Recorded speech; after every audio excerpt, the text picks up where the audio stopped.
Em nome do Pai, do Filho e do Espírito Santo. Amém. Que as almas dos fiéis defuntos, pela misericórdia de Deus, descansem em paz. São João Diego, rogai por nós. Ou também pode ser chamado de Juan Diego. Queridos e amados ouvintes do programa Oração da Manhã, nesse abençoado dia 9 de dezembro, celebramos a memória de São Juan Diego. Segundo os antigos testemunhos, a imagem da Virgem de Guadalupe apareceu impressa no manto do indígena Juan Diego, próximo da atual cidade do México, por volta de 1474. Em 1531, esse jovem faleceu.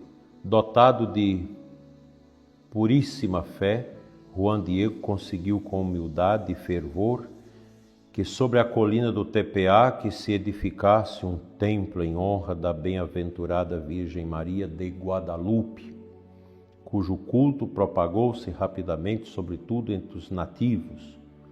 A sua canonização ocorreu em julho de 2002 pelo Papa João Paulo II.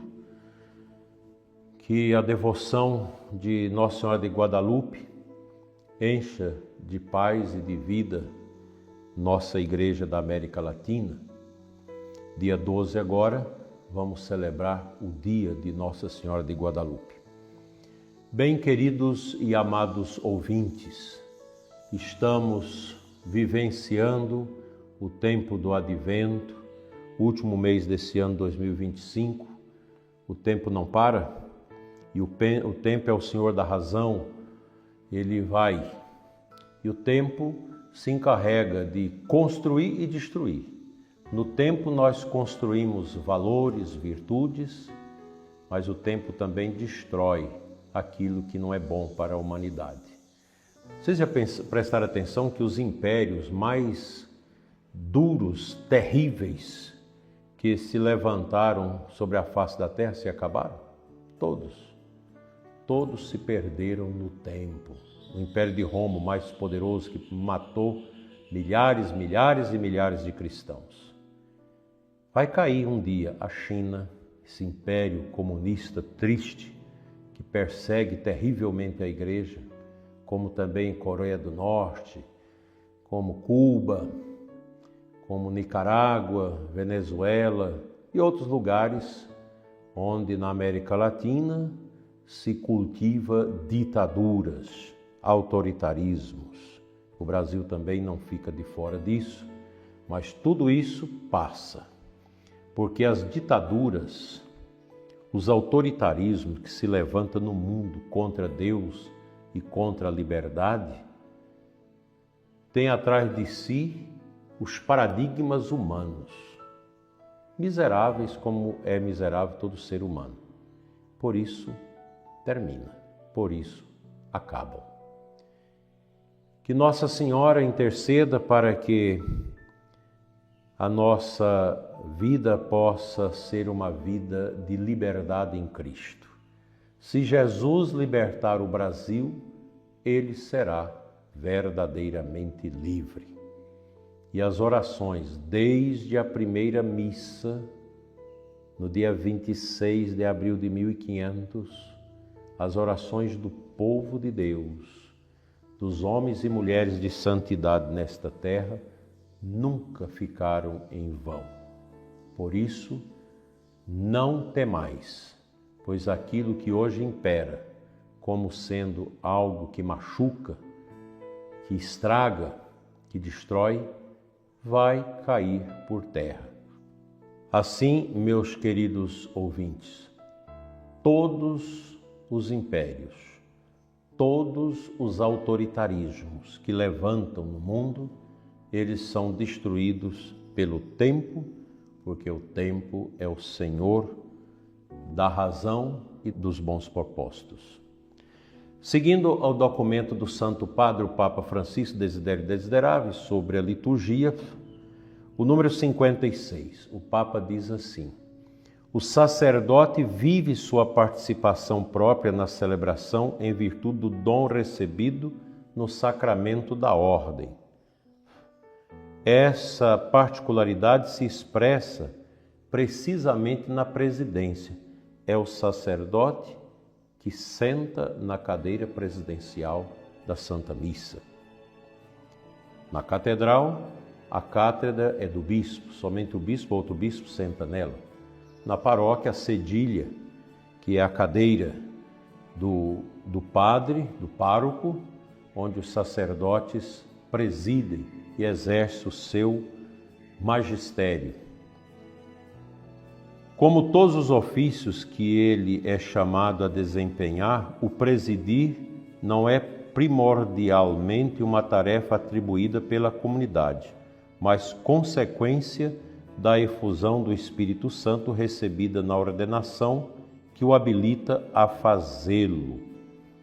Preste atenção nisso que o Papa está dizendo. Não é a comunidade que escolhe o presbítero. Já falamos aqui várias vezes que a Igreja Católica não é uma democracia, ela é uma hierarquia. A Igreja Católica, tudo nela é no discernimento do Espírito. A ordenação de um homem para ser padre, ela é discernida pelo conselho de formação no seminário e pelo bispo. Muitas vezes se ordena pessoas que depois dão problemas à igreja, mas há um discernimento. E o sacerdote, ele responde a um chamado de Deus muito importante, um chamado especial, que é a vida sacerdotal. Como isso é importante.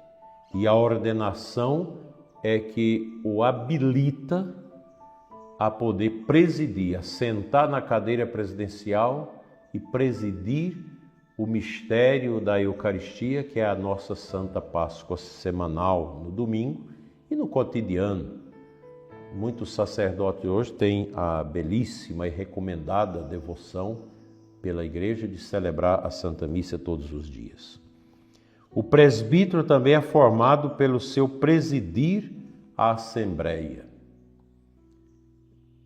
O sacerdote precisa ter uma boa formação litúrgica no seminário e mesmo depois de ordenado, continuar a ler, a estudar, a habilitar cada vez mais seu coração para celebrar os grandes louvores de Deus. A liturgia não é uma brincadeira, é algo sério, é algo profundo que requer do sacerdote perícia, conhecimento, profundidade para celebrar e presidir com dignidade. Por isso, eu sempre recomendo a vocês, ao chegar na igreja, reze pelo padre que vai presidir a Santa Missa.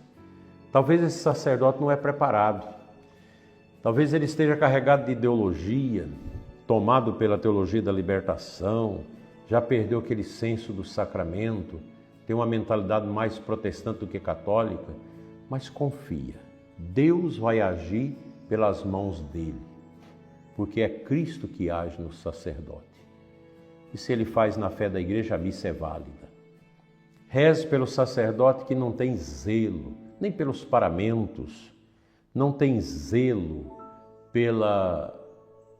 pelos gestos na liturgia, nem é capaz de moderar o povo para a santidade, para a piedade litúrgica. Reze por ele. Reze pelo sacerdote que usa às vezes a liturgia para expressar a sua ideologia. Uma ideologia marxista, uma ideologia que não tem nada a ver com o Evangelho. Reze, porque nós temos visto muitos sacerdotes se converterem nos últimos tempos. Muitos que saíram desta compreensão estreita, medíocre, esta mentalidade de curral, para uma mentalidade ampla daquilo que a igreja quer de nós. Os sacerdotes, todos eles, precisam da nossa oração. e muita oração. Rezemos pelo sacerdote para que presida bem os santos mistérios.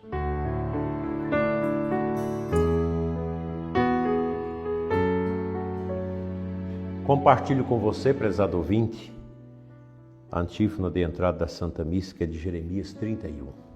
Olha que beleza. Ó nações, escutai a palavra do Senhor e levai até os confins da terra. Eis que chega o nosso Salvador, não tenhais medo. Nona Vete Paura, não tenhais medo. Deus não é um fantasma, Cristo não é um fantasma.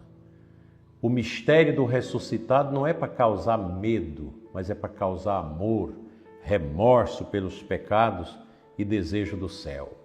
Advento é isso, esse tempo que nós estamos vivendo agora da celebração da esperança do Cristo que voltará, não é para causar medo. As leituras duras que o Evangelho traz para nós nesse tempo, não é para encher o nosso coração de medo, mas de amor, de desejo de Deus, de vontade de querer cada vez mais seguir os mistérios inefáveis do Senhor. Que o Senhor nos ajude a viver essa segunda-feira com muita alegria, com muita humildade, dia que nós rezamos pelos nossos mortos e cultivamos no nosso coração o desejo da virtude, da humildade, do reconhecimento que nós valemos pouco nesse mundo. Que Deus nos ajude a viver essa graça. Te convido a orar pelos que nos assistem.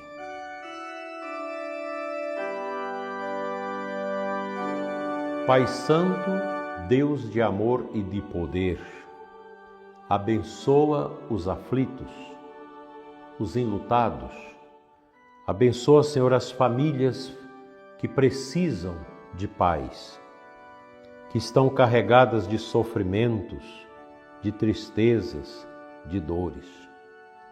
Vem, Senhor, em auxílio daqueles que carregam no corpo as chagas da doença, dos que estão afundados na tristeza, na dor, nos vícios, na angústia, no pensamento de suicídio. Cura, Senhor, liberta as almas sofridas e angustiadas pelos tormentos da vida e da existência. Assim seja. Amém. O Senhor esteja convosco, Ele está no meio de nós. Pela intercessão do Imaculado Coração de Maria e de São José, venha sobre vós a bênção de Deus Todo-Poderoso, Pai, Filho e Espírito Santo. Amém. Tenha, prezado ouvinte, uma abençoada semana de trabalho, muita luz, muita paz. Deixa uma mensagenzinha aqui para nós, deixa o seu like, compartilhe o nosso programa e não deixe de se inscrever neste canal. Até à noite, às 21 horas, quando nós teremos a nossa catequese Eclésia Santa com o Catecismo da Santa Igreja Católica. Boa semana para todos.